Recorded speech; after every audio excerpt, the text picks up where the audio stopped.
of how we should be doing that.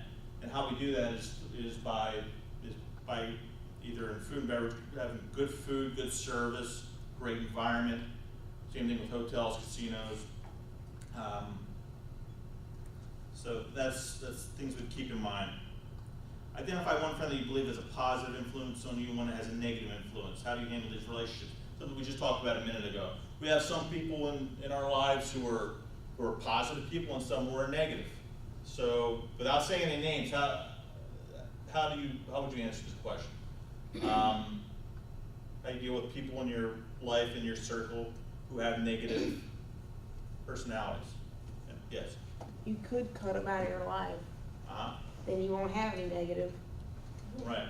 Or if they're, important, you could just take what they say with a grain of salt.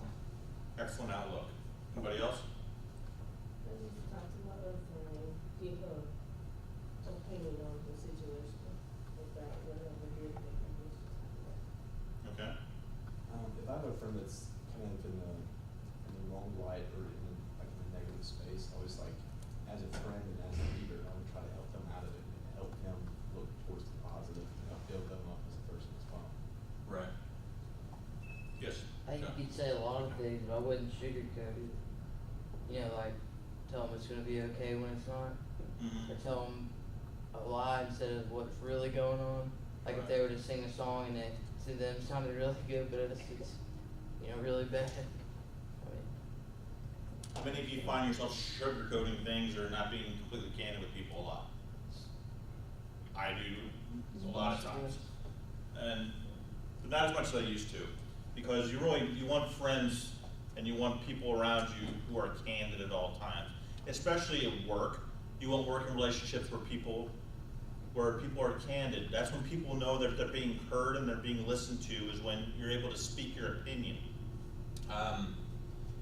If people don't think they can come to you with something, they're gonna not come to you, and that's not how you want your organizations run. So making sure whenever you're working, managing, even at line level positions and in the future in leadership positions, make sure that you demand a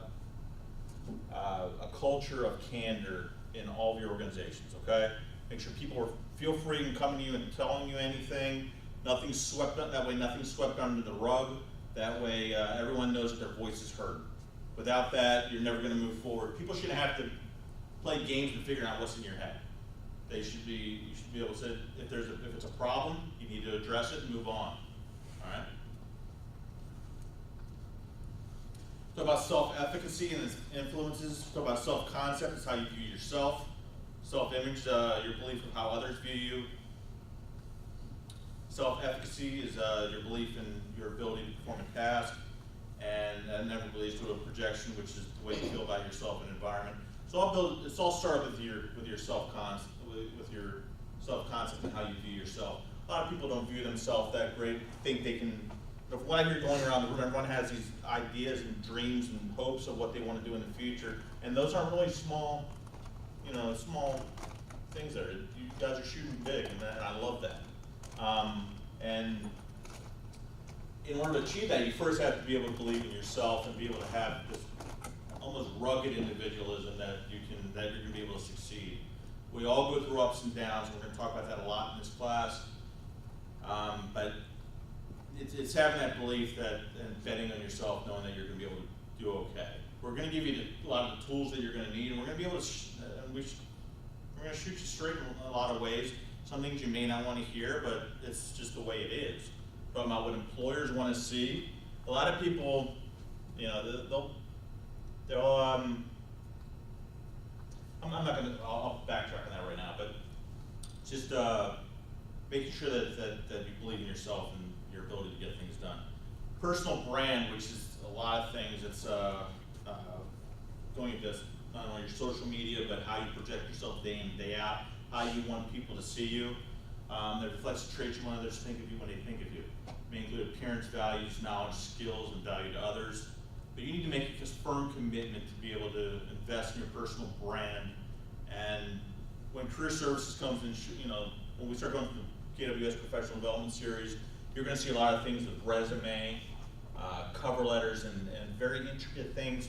You know, why is that important? Well, because it is important. If you turn in a resume to somebody and it's misspelled, or it looks like it's a copy paste job or some bad form that you filled in, it's going to show. All right.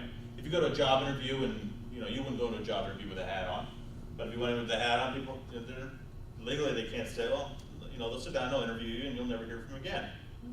But it really depends on where you're interviewing to. You want to make sure that your values and brand match up with the future, with your future bosses. Not everyone.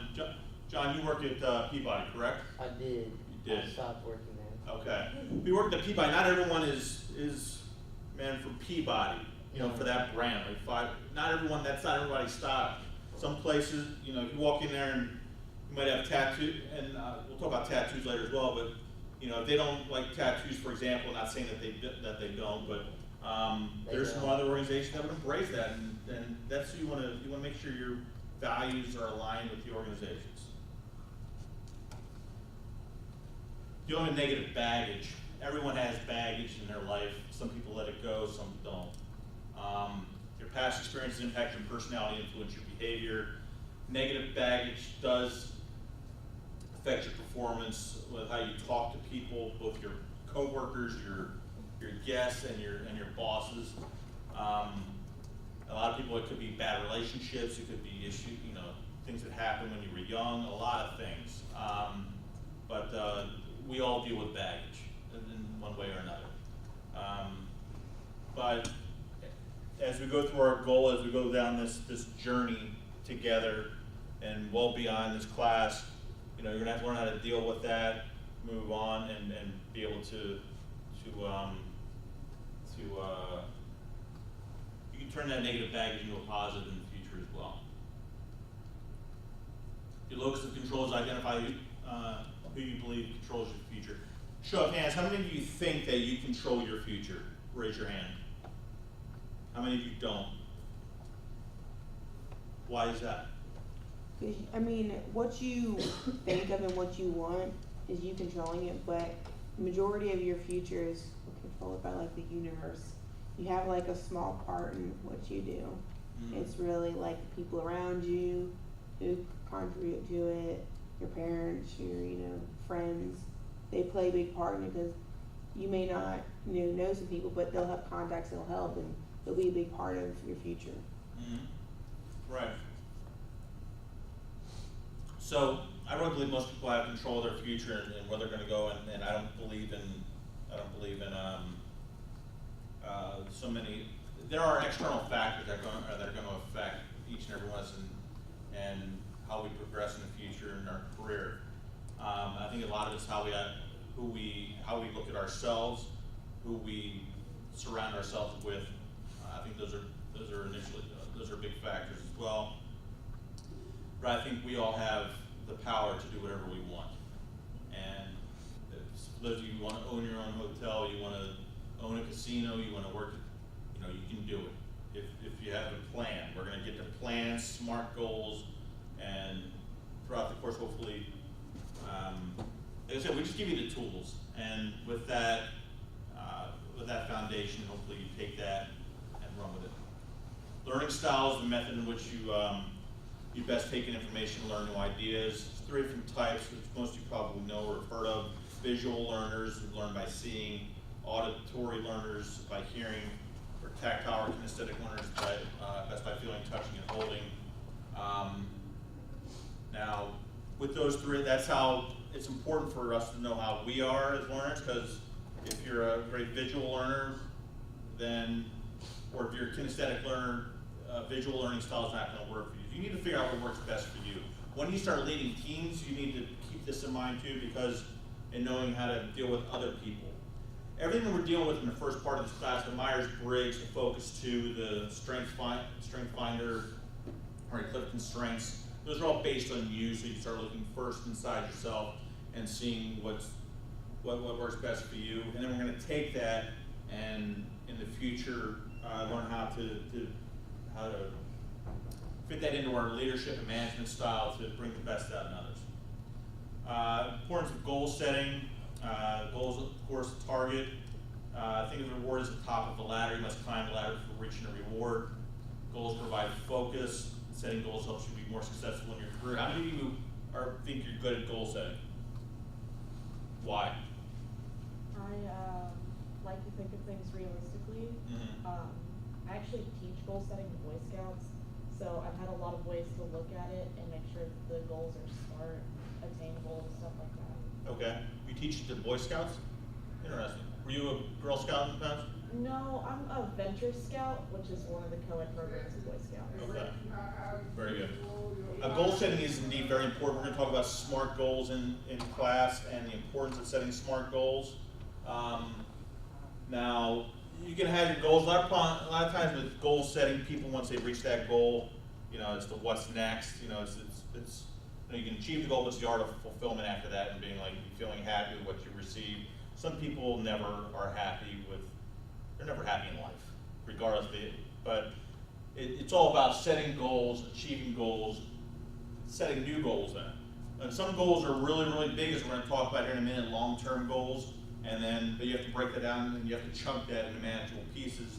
And then some goals take a long, long time, and that's okay. It's going to take a long time to own a hotel. It's going to take a long time to own your own casino. That's why you have to have a plan. You can't just wake up and be upset as to why I don't own a hotel. Now I'm down in high school. Well, what's your goal? What's your plan to get there? You know, set a realistic plan and go for it. For those of you that want to own a hotel, you're going to need a pretty good amount of funding for that. You're going to need, that's got to be one part of